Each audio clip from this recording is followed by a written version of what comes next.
Okay, તો હવે આપણે જે ચેપ્ટરમાં એક્ઝામ્પલ આપ્યા છે આઈએમપી પીડીએફ માં એને આપણે ડિસ્કસ કરીએ. ફર્સ્ટ એક્ઝામ્પલ આપ્યું છે આપણને, a cam is to be design for knife edge follower. ફરીથી નાઇફ એજ ફોલોવર નું એક્ઝામ્પલ છે. ઓકે, તો અહીંયા આપણને નાઇફ એજ ફોલોવર આપેલું છે. ચલો, નાઇફ એજ ફોલોવર આપણને આપેલું છે. નાઇફ એજ ફોલોવર આગળ આપ્યું છે લિફ્ટ 40 mm, એટલે કે S બરાબર તમને આપેલું છે 40 mm. ડ્યુરિંગ 90 ડિગ્રી ઓફ કેમ રોટેશન વિથ સિમ્પલ હાર્મોનિક, એટલે કે થીટા O 90 ડિગ્રી આપેલો છે, સિમ્પલ હાર્મોનિક મોશન થી આપેલો છે. ડ્વેલ ફોર ધ નેક્સ્ટ 30 ડિગ્રી, એટલે કે થીટા D તમને 30 ડિગ્રી ડ્વેલ આપેલું છે અને રિટર્ન આવે છે 60 ડિગ્રી ઓરિજિનલ પોઝિશન, અને એ આવે છે યુનિફોર્મ વેલોસિટી સાથે. યુનિફોર્મ વેલોસિટી સાથે નીચે આવે છે. ઓકે, આટલી વસ્તુ આપેલી છે. તો તમે વિચારો 90 ડિગ્રી આપ્યું છે, તો આપણે 90 ડિગ્રી એ 6 સેન્ટીમીટર, એટલે કે 15 ડિગ્રી એ 1 સેન્ટીમીટર થયું, તો 30 ડિગ્રી એ કેટલા સેન્ટીમીટર થાય? 1.5 સેન્ટીમીટર. સોરી, 30 ડિગ્રી એ 2 સેન્ટીમીટર થશે. ઓકે, 15 ડિગ્રી 1 સેન્ટીમીટર, તો 30 એ 2 સેન્ટીમીટર થશે. ઓકે, 15 છક 90, 15 1 સેન્ટીમીટર, 30 એ 60 થશે 4 સેન્ટીમીટર. ઓકે, તો આટલા સેન્ટીમીટર આપણે આ ત્રણ ભાગ કરશું, બાકીનું બધું ડ્વેલ. આગળ એવું કીધું છે તે બાકીનું 180 ડિગ્રી પાછું ડ્વેલ છે. શું છે? પાછળ 180 ડિગ્રી ડ્વેલ છે. ઓકે, ચલો આગળ આપ્યું છે ડ્રો ધ પ્રોફાઇલ ઓફ કેમ when the line of stroke of the follower passes through the axis of cam shaft. Okay, અને જે બેઝ સર્કલની રેડિયસ છે એ બેઝ સર્કલની રેડિયસ તમને 40 mm આપેલી છે, અને આ સિમ્પલ દાખલો થયો, ઓફસેટ નથી, સીધે સીધું લાઈનમાંથી પાસ થાય છે. અને બીજી વસ્તુ એ છે કે અહીંયા ડિસ્પ્લેસમેન્ટ ડાયાગ્રામ આપણે ડ્રો કરીશું. તો જે ડિસ્પ્લેસમેન્ટ ડાયાગ્રામ છે આપણો, બરાબર, એ ડિસ્પ્લેસમેન્ટ ડાયાગ્રામ, એક જ મિનિટ, ડિસ્પ્લેસમેન્ટ ડાયાગ્રામ એ આપણો સિમ્પલ હાર્મોનિક મોશન થી અને યુનિફોર્મ વેલોસિટી વાળી મોશન થી થશે. ઓકે, હજુ બી થોડું આપણે ઉપર લઈ લઈએ. ઓકે, એટલે ઈઝી પડે આપણને થોડું. ઓકે, ચલો આ રીતે લઈએ છે. સૌથી પહેલા આપણે 6 સેન્ટીમીટર લઈશું. ઓકે, તો 6 સેન્ટીમીટર ની જે લાઈન છે એ આપણે ડ્રો કરી દઈએ. એટલે ટૂંકમાં પહેલા તો પાર્ટ્સ કરી દઈએ. 3 પાર્ટ્સ કરવાના છે મેન. ઓકે, 3 પાર્ટ્સ આપણે મેન કરવાના છે. માની લો કે આ જે છે આપણું આ 6 સેન્ટીમીટર ના ભાગ 6 સેન્ટીમીટર, પછી આ 2 સેન્ટીમીટર, અને પછી આ 4 સેન્ટીમીટર. ઓકે, આ કેટલું છે? આ કેટલા લીધું આપણે? આ થીટા O થશે. થીટા O કેટલું છે? થીટા O છે 90 ડિગ્રી. કેટલા સેન્ટીમીટર? 6 સેન્ટીમીટર. પછી આ કેટલું? 2 સેન્ટીમીટર. આ કેટલું? 4 સેન્ટીમીટર. અને બાકીનું વધ્યું એ આગળ તો ડ્વેલ છે એટલે જોવાનું નથી આપણે. ઓકે, અને અહીંયા આપણું 6 ભાગ કરી નાખશું. પહેલા 15 ડિગ્રી ના 6 ભાગ, સોરી 15 1.5 સેન્ટીમીટર ના 6 ભાગ થઈ જશે. અને અહીંયા પેલી મેથડ યુઝ કરવી પડશે. આ 4 સેન્ટીમીટર છે, 4 સેન્ટીમીટર ના 6 ભાગ કરો તો 7 છક 42 થાય. તો 0.7 ની નજીક, એટલે 0.68 લઈ શકો છો તમે. અને ના ખબર પડે તો પેલા 30 ના એંગલ વાળી મેથડ યુઝ કરો, પણ આના 6 ભાગ ટૂંકમાં કરવાના છે. 11 અને 12. આગળનું થીટા D હશે, બાકીનું વધ્યું.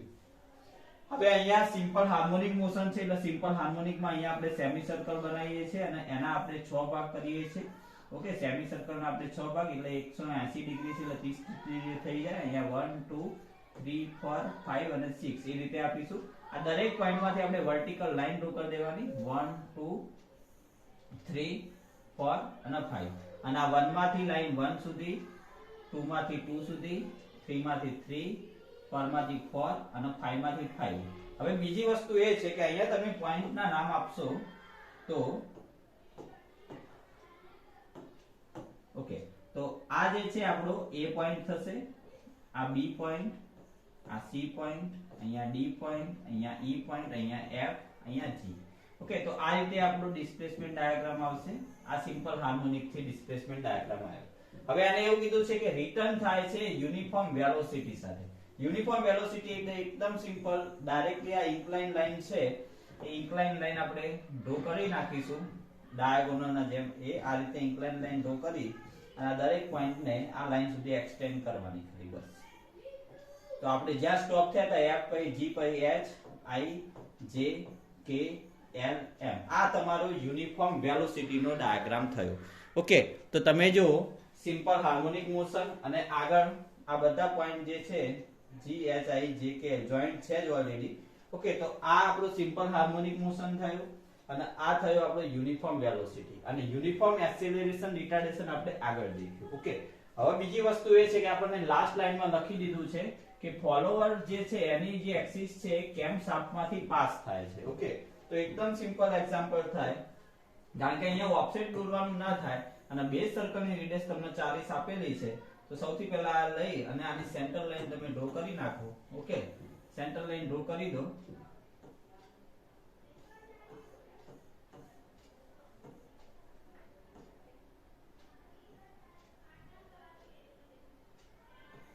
ઓકે, આ સેન્ટર લાઈન ડ્રો કરી નાખો, વર્ટિકલ સેન્ટર લાઈન ડ્રો કરી દઈએ.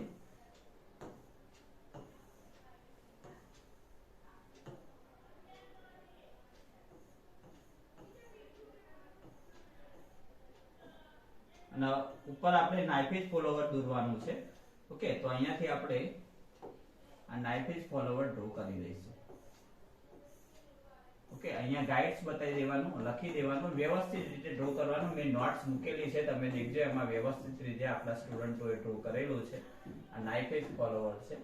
હવે ક્વેશ્ચનમાં તમને ક્લોકવાઇઝ એન્ટી ક્લોકવાઇઝ આપ્યું છે કે નહીં વાંચી લેવાનું ખાસ. ઓકે, તો ક્વેશ્ચન ની અંદર કોઈ જગ્યાએ આપણને એવું લખેલું છે uniform velocity original position remaining,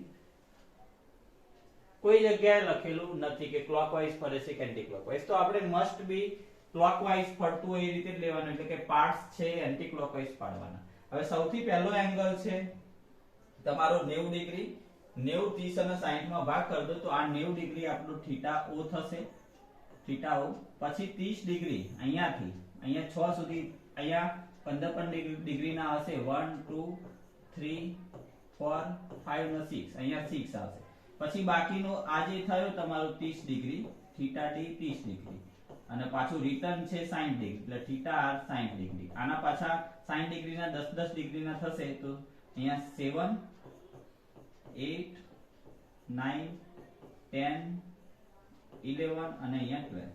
okay, દરેક પોઈન્ટમાંથી આપણું જે સેન્ટર છે ત્યાંથી લાઈન ડ્રો કરો. એટલે જો તમે ઓફસેટ ડ્રો કરી શકતા હોય તો એના માટે આ જે રેડિયલ ફોલોવર છે એ તમારા માટે ઈઝી થાય. આ રેડિયલ કહેવાય. ઓકે, તમારું જે કેમ પ્રોફાઇલ છે રેડિયલ, રેડિયલ એટલા માટે કારણ કે જે આપણું ટ્રેસ પોઈન્ટ છે એ સેન્ટર લાઈનમાંથી કેમ શાફ્ટમાંથી પસાર થાય છે. આ દરેક પોઈન્ટમાંથી આપણે લાઈન ડ્રો કરી નાખી અને 6 ભાગ એટલા માટે કરાય કારણ કે ડિસ્પ્લેસમેન્ટ ડાયાગ્રામમાં આપણે 6 ભાગ કરેલા છે એટલા માટે. ઓકે, તો પાર્ટ્સ ને લઈને કોઈ કન્ફ્યુઝન ના હોવું જોઈએ. ઓકે, હવે સિમ્પલ છે આપણા ડિસ્પ્લેસમેન્ટ ડાયાગ્રામમાં શું કરશું, 1 થી a ડિસ્ટન્સ લઈશું અને 1 થી a ડિસ્ટન્સ લઈ અને અહીંયા આપણે 1 થી a ડિસ્ટન્સ લઈ અને અહીંયા 1 નો સેન્ટર રાખીને અહીંયા ચાપ મારીશું, આપણને a પોઈન્ટ મળશે. પછી ડિસ્ટન્સ લઈશું 2 થી b, આટલું ડિસ્ટન્સ લેવાનું પરિકરથી, 2 ને સેન્ટર રાખવાનું અને અહીંયા ચાપ મારીશું, આ 2 થી b થશે.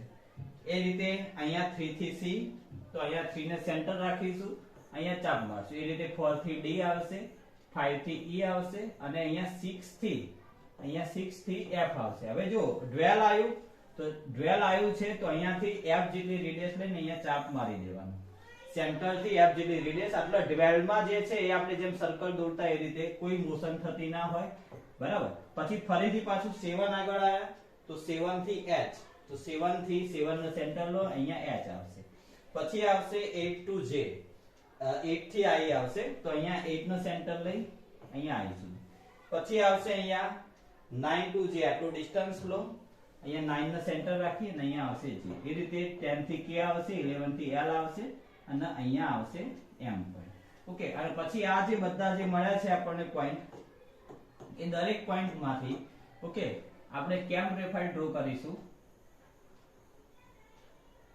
આ રીતની તમારે એક્ઝેક્ટ આવશે, આ વાંકા ચૂંકું નહીં થાય, તમારે એક્ઝેક્ટલી ફ્રી હેન્ડ થી ડ્રો કરવાની છે કેમ પ્રોફાઇલ. અહીંયા આવશે અને આ આખો 180 ડિગ્રી નો ડ્વેલ થઈ ગયો. આ બી ડાર્ક કરવાનું, કેમ પ્રોફાઇલ એકદમ ડાર્ક ડ્રો કરવાની. તો આ થઈ આપણી કેમ પ્રોફાઇલ. અને આ સિમ્પલમાં સિમ્પલ કહેવાય તો આ પ્રોબ્લેમ કહેવાય, કારણ કે તમને સીધે સીધું રેડિયલ ફોલોવર આપેલું છે, ઓફસેટ નથી આપેલું. ઓકે, તો મેન વસ્તુ સમજવાની એ છે કે અહીંયા મોશન સમજવાની છે. સિમ્પલ હાર્મોનિક આ રીતે ડ્રો થાય, બરાબર. સ્ટાર્ટિંગમાં બી આપણે સમજાય છે યુનિફોર્મ વેલોસિટી થી રિટર્ન આવે છે, તો યુનિફોર્મ વેલોસિટી માટે રિટર્ન, આ વચ્ચે ડ્વેલ આપે છે. ડ્વેલમાં તો સીધી લાઈન આવે, પાર્ટ્સ બી નહીં કરવાના ડ્વેલમાં. તો આ આપણો પીડીએફ નો ફર્સ્ટ એક્ઝામ્પલ છે. ઓકે.